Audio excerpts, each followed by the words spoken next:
Hello, my name is Akola Thompson. I am the founder of Women's Wednesdays Guyana, which is a kind of cross-media advocacy group just using the various technologies available to push the messages forward. I am a part-time coordinator for the Society Against Sexual Orientation Discrimination, Women's Arm.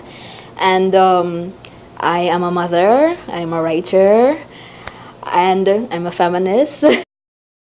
My activism largely centers around women, children, and LGBT persons in Guyana, because one of the reasons is because we recognize that if you're an intersectional feminist, then you need to ensure that you're targeting different populations and the issues that might be affecting them in very specific ways.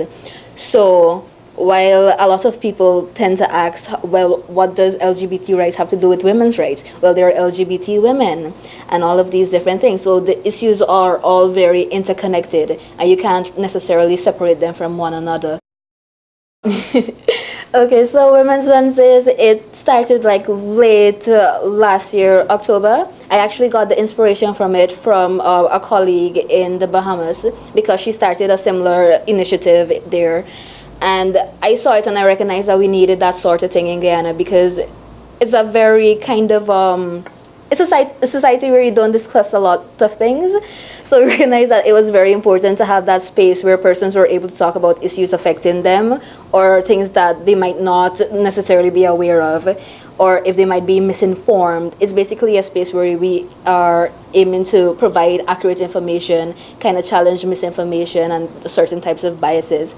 So we do that with the Facebook live sessions. We used to do it weekly. That got very demanding. So we started doing it monthly. But why we also started to do it monthly was because we recognized that we needed to move outside of social media also and just kind of move into the community. So we formed partnerships like the Institute of Gender Studies at the University of Guyana to do like community groundings or outreaches, and we do like kind of weekly talk shows or campus gaffes, and these are all aimed at just expanding thought and promoting dialogue and ensure that persons know what are the issues that are affecting not only them but those who might be close to them or those who they might not necessarily be au fait with. But it's good to know these things. Well, I'm very excited about all the possibilities, really. I mean, we have so many different mediums available to us now to do the work. And I mean, when it comes to community organizing particularly, the role of cyber technology is amazing. I've planned protests just online. We've planned sessions just online, and these things can be used across the Caribbean, across the wider regions. And so when I think about contemporary feminism, I think about basically doing the same work we've been doing, but in a lot more efficient ways.